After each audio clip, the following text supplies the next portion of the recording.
अस्सलाम वालेकुम जी। Class CIT second year CIT।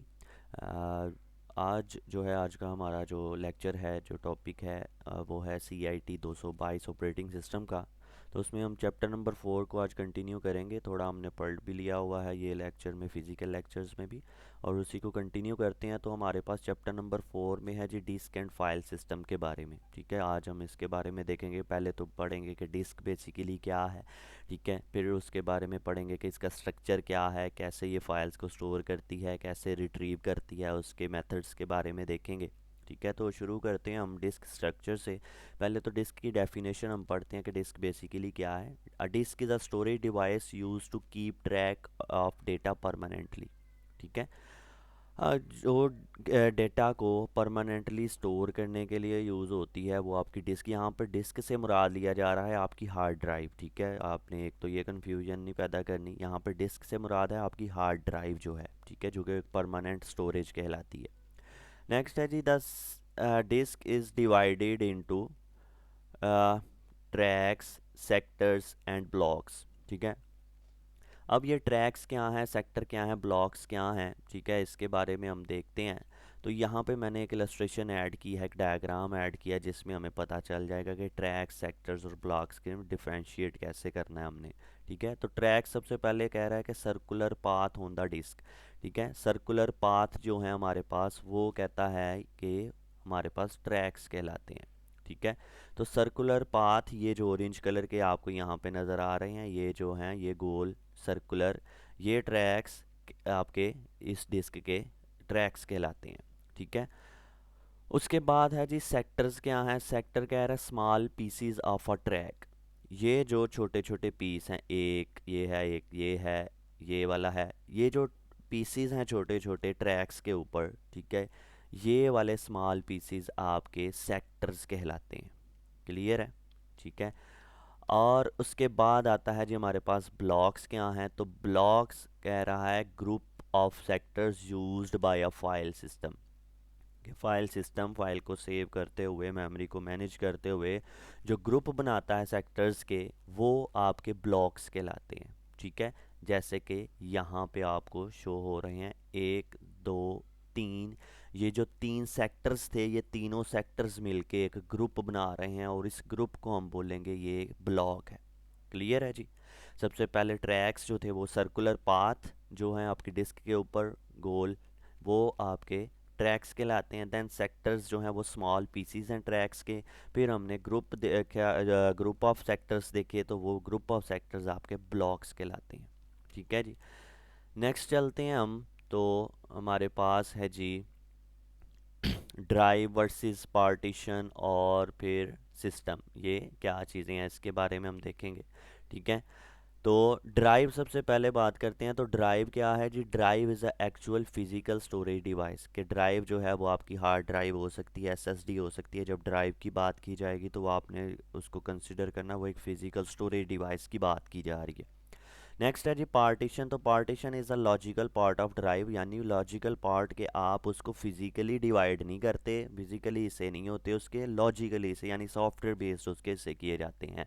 ठीक है, जैसे कि मैं आपको अपनी कंप्यूटर की स्क्रीन पर दिखाऊं, तो यहाँ पे मेरे पास जो है 500 GB की जो है वो SSD है। तो उसके मैंने ये पार्टीशंस बनाई हुई हैं, जिसमें C ड्राइव है और E ड्राइव है मेरी। क्लियर है?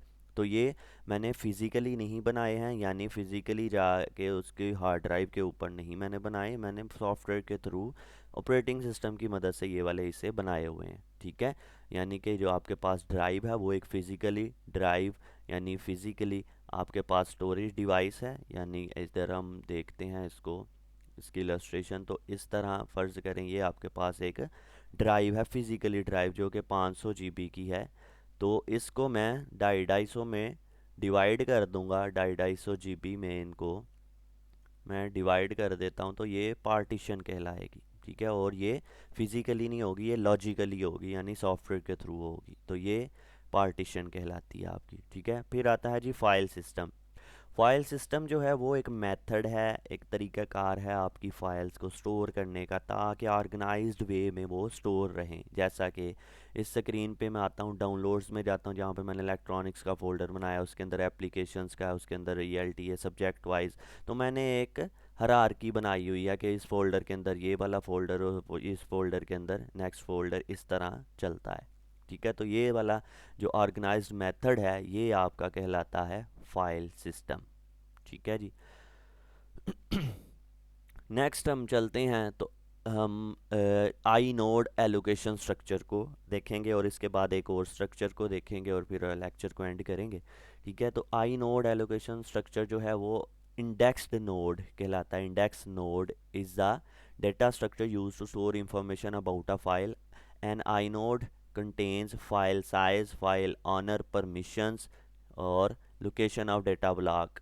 ठीक है, यहाँ पे कह रहा है कि आपका आई नोड जो है, इंडेक्स नोड जिसे हम बोलते हैं, वो एक स्ट्रक्चर है। लोकेशन स्ट्रक्चर क्या करता है, कंटेन करता है फाइल साइज, यानी कि जो आपका खुद ब खुद डेटा क्रिएट होता है। जैसे ये फोल्डर है कि मैं राइट क्लिक करता हूँ और इसकी प्रॉपर्टीज़ में जाता हूँ, तो यहाँ पे देखें तो इसकी लोकेशन ऑटोमेटिकली क्रिएट हुई है कि कहाँ पे स्टोर है वो। उसका साइज़ क्या है ये मैंने नहीं बताया, खुद से उसने रखा हुआ है डिस्क में, या इसका साइज़ ये है। ठीक है, कि कितनी फाइल्स फोल्डर को कंटेन कर रहा है और इसकी परमिशंस कौन सी हैं, रीड ओनली है, ठीक है, हिडन है, जो भी है इसकी सारी इंफॉर्मेशन जो ऑटोमेटिकली क्रिएट हो रही है बजा सिवाय इसके नाम के। ठीक है, नाम इसका मैंने खुद रखा हुआ है। ठीक है, इलेक्ट्रॉनिक्स के नाम से मैंने खुद रखा है। माँ सिवाय इसके नाम के बाकी का जो डेटा खुद ब खुद क्रिएट होता है वो आई नोड एलोकेशन स्ट्रक्चर में आएगा। क्लियर है जी। नेक्स्ट चलते हैं जी, हमारा मेन टॉपिक जो है, आज का जो टॉपिक है वो आज हमने ये पढ़ना है। इसमें है जी लिंक्ड एलोकेशन को आज हम देखेंगे और नेक्स्ट हम देखेंगे फैट एलोकेशन को नेक्स्ट लेक्चर में। ठीक है, लिंक्ड एलोकेशन सबसे पहले पढ़ते हैं। तो इसमें क्या है, ये पहले तो एलोकेशंस क्या हैं, यानी कि डेटा को मैनेज करने की टेक्निक्स हैं कि आपका डेटा डिस्क के अंदर स्टोर हो रहा है तो वो किस तरीक़ाकार से स्टोर हो रहा है। ठीक है, आल्दो वो इकट्ठा स्टोर हो रहा है, वो स्कैटर्ड है, वो बिखरा हुआ है, किस जगह पे क्या चीज़ पड़ी हुई है, तो ये सारी एलोकेशंस के मेथड आते हैं। आज का जो टॉपिक है वो है जी कि लिंक्ड एलोकेशन हमने पढ़ना है। In linked allocation, each block of a file contains a pointer of the next block, so the file block are connected like a chain. ठीक है, यहाँ पे जो पॉइंटर की बात की जा रही है ना, ये वाला जो पॉइंटर है, ठीक है, ये पॉइंटर आपने समझना है कि एक ब्लॉक है हमारे पास पड़ा हुआ, फिर दूसरा पड़ा हुआ है, तीसरा पड़ा हुआ है। तो पहला ब्लॉक के अंदर दूसरे का एड्रेस पड़ा होगा, दूसरे ब्लॉक के अंदर तीसरे का एड्रेस पड़ा होगा।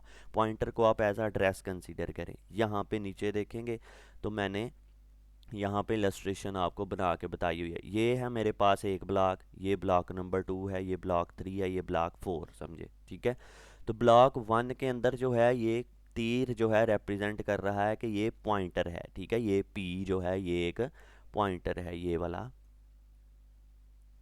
ये पी जो है पॉइंटर टू नेक्स्ट ब्लॉक है, यानी कि नेक्स्ट ब्लॉक का एड्रेस है इसके अंदर, और इसके अंदर इस वाले का एड्रेस है। ठीक है, और इसके अंदर ये वाले पी के अंदर इस वाले का एड्रेस है। ठीक है, और जो आखिरी हमारा होता है जहाँ पे डेटा एंड हो जाता है, वहाँ पे हम -1 से शो करवाते हैं कि हमारा डेटा का आखिरी ये ब्लॉक है और ये यहाँ पे एंड हो रहा है। -1 से हमें पता चलेगा।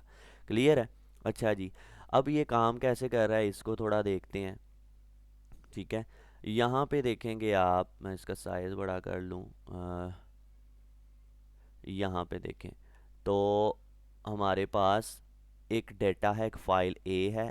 उस फाइल ए को जब हम डेटा में यहाँ पे डिस्क में स्टोर करने लगे हैं तो उसके लिए हम क्या क्या कर रहे हैं वो बेसिकली हमने समझना किस तरह ये स्टोर हो रहा है। ठीक है, सबसे पहले तो देखें फाइल ए जो है उसके हमने ब्लॉक्स बना दिए हैं, 5 ब्लॉक में डिवाइड कर दिया, B1 B2 B3 B4 and B5 में उसको डिवाइड कर दिया। ठीक है, हमने उसके हिस्से कर दिए, ब्लॉक्स में डिवाइड कर दिया फाइल को। ठीक है, और उसका डेटा जो है डायरेक्टरी यानी फोल्डर के अंदर उसका जो डेटा पड़ा हुआ है वो इस तरह पड़ा हुआ है। ठीक है, और हमारी डिस्क के अंदर जो एक्चुअल में डाटा जिस तरह स्टोर हो रहा है वो इस तरह स्टोर हो रहा है। उसको अब देखते हैं कि कैसे चल रहा है वो। B1 देखें तो वो कह रहा है स्टार्ट हो रहा है 2 वाले ब्लॉक से। ठीक है, ये देखें मेमोरी के अंदर वो 2 नंबर से शुरू हो रहा है। हमारा जो ब्लॉक 1 है वो 2 पे है। ठीक है, यहाँ पे ब्लॉक 2 जो है हमारा 7 नंबर पे, जैसे कि मैंने आपको बताया कि यहाँ पे जो है एक होती है स्टोरेज जो कंटिग्यूस होती है, यानी कि अगर वो ज़ीरो पे पहला ब्लॉक होता तो दूसरा वन पे होना था, तीसरा टू पे होना था, एंड कंटिन्यूस इस तरह चलना था, ठीक है। लेकिन लिंक्ड के अंदर एक तो ये इकट्ठे भी हो सकते हैं, लेकिन ये एक नॉन कंटिन्यूस स्टोरेज है, ठीक है। लिंक्ड लिस्ट जो एलोकेशन है ये नॉन कंटिन्यूस है, यानी कि ये आप ज़रूरी नहीं है कि आप एक ही गो में इकट्ठे डाटा को सेव करेंगे, आप इसको स्कैटर्ड वे में सेव करेंगे, यहाँ पे नॉन कंटिन्यूस जिसे बोलते हैं, ठीक है। तो B1 जो है हमारा 2 पे पड़ा हुआ है, B2 जो है वो 7 पे पड़ा हुआ है, इसी तरह B3 9 पे, B4 11 पे, B10 जो है वो 14 पे पड़ा हुआ है। ये हमारे 5 ब्लॉक इस तरह स्टोर हो गए, ठीक है। और स्टार्टिंग जो है उसका नंबर हमें पता है 2 से स्टार्ट हो रहे हैं, ठीक है। अच्छा, स्टोर तो करना आपको समझ आ गया कि हम किस तरह इसको स्टोर कर रहे हैं, ठीक है।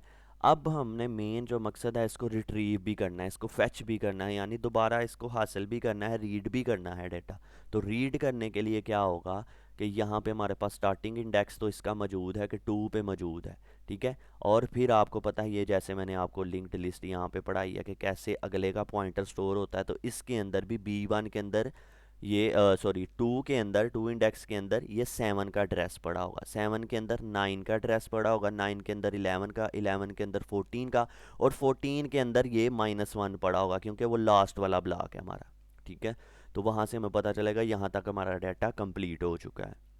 तो इस तरह से हमारा डाटा रिट्रीव होगा, फैच होगा। क्लियर हो गया होगा आपको। आगे हम मूव करते हैं तो इसके एडवांटेजेस को हम पढ़ते हैं। एडवांटेजेस में सबसे पहला एडवांटेज है नो एक्सटर्नल फ्रेगमेंटेशन। फ्रेगमेंटेशन का मतलब है कि हमें जो है वो कंटिन्यूसली सेव नहीं करना पड़ रहा डाटा को, यानी हम ब्लॉक्स में डिवाइड कर रहे हैं उसको, और जहाँ पे भी जगह मिल रही है वहाँ पे हम उसको स्टोर करते जा रहे हैं, ठीक है। तो इस तरह जो है हमारी जो है वेस्टेज नहीं होगी, हमारे स्टोरेज की वेस्टेज नहीं होगी, जहाँ पे हमें जो ब्लॉक फ्री मिल रहा है वहाँ पे हम उस डाटा को सेव करते जा रहे हैं। नेक्स्ट इसका है पॉइंट एडवांटेज है कि फ़ाइल साइज़ कैन इंक्रीज़। कह रहे हैं कि फ़ाइल का साइज़, अभी फ़र्ज़ करें फ़ाइल का साइज़ 5 ब्लॉक तक था, फ़र्ज़ करें फ़ाइल का साइज़ बढ़ गया है, इसी फ़ाइल में हमने कुछ चीज़ें ऐड कर दी, वीडियो ऐड कर दी, इमेज ऐड कर दी, उसका फ़ाइल का साइज़ ऑब्वियसली बढ़ेगा। तो फ़ाइल का साइज़ बढ़ने के बाद उसके ब्लॉक भी बढ़ेंगे, जब ब्लॉक बढ़ जाएंगे तो हमारे पास इधर टेंशन नहीं है, हम फाइल को इंक्रीज़ कर सकते हैं, यानी 14 के अंदर ये -1 को ख़त्म करके नेक्स्ट ब्लॉक फ़र्ज़ करें 13 में जा रहा है वो ब्लॉक 6, तो ब्लॉक 6 के अंदर 13 का हम जो है वो एड्रेस डाल देंगे। क्लियर है। तो इस तरह फाइल का साइज़ भी हम इंक्रीज़ कर सकते हैं विदाउट एनी हेजिटेशन। अच्छा, ये थे इसके कुछ जो एडवांटेजेस हैं। अब बात करते हैं इसके डिसएडवांटेजेस की। तो लार्ज सीक टाइम होता है कि आपने डाटा को रीड करना है, तो रीड करने के लिए हमारे पास जो है वो लार्ज टाइम होगा, यानी कि इसमें टाइम ज़्यादा वेस्ट हो, सॉरी ज़्यादा टाइम हमें कंज्यूम करना पड़ेगा जो है डाटा को रिट्रीव सीक करते टाइम। यानी इधर फुल डाटा जब हमने रीड करना है तो B1 से B2 पे जाना है, B3 पे जाना है, B4 पे, B5 पे, तो वो कहाँ कहाँ पे पड़ा होगा उसको जो है वो एक्सेस करते वक्त टाइम थोड़ा ज़्यादा लगेगा। नेक्स्ट आते हैं तो रैंडम एक्सेस, कहता है डायरेक्ट एक्सेस या रैंडम एक्सेस जो है वो लिमिटेड है, ठीक है, वो डिफ़िकल्ट है। यानी कि अब हमने कोई पर्टिकुलर ब्लॉक, जैसे यहाँ पे B3 को जस्ट मैंने जो है वो रिट्रीव करना है, तो B3 को रिट्रीव करने के लिए मुझे डायरेक्टली मैं यहाँ पे नहीं पहुँच सकता, क्योंकि हमारे पास स्टार्टिंग का एड्रेस सिर्फ मौजूद है। तो मुझे हमेशा स्टार्ट से आना पड़ेगा, 2 से टू से ये वाले 2 नंबर से 7 पे, 7 से 9 पे आऊँगा तो फिर B3 तक पहुँचूँगा, डायरेक्टली B3 पे नहीं पहुँच सकता। ओवरहेड ऑफ पॉइंटर्स, यानी कि इसमें बहुत ज़्यादा पॉइंटर्स यूज़ होते हैं, तो उसको हैंडल करना थोड़ा सा जो है वो कॉम्प्लिकेटेड हो जाता है। तो ये इसके थोड़े डिसएडवांटेजेस थे। होपफुली आपको ये क्लियर हो चुका होगा। ये थी हमारी आज का टॉपिक, और लिंक्ड लिस्ट एलोकेशन इसको बोलते हैं, कि डाटा को स्टोर किस तरह से किया जाता है, उसके मेथड क्या है। होपफुली आपको समझ आ गया होगा। अगर किसी का कोई क्वेश्चन वगैरह होगा मुझे ग्रुप में कॉन्टेक्ट कर सकता है। Thank you.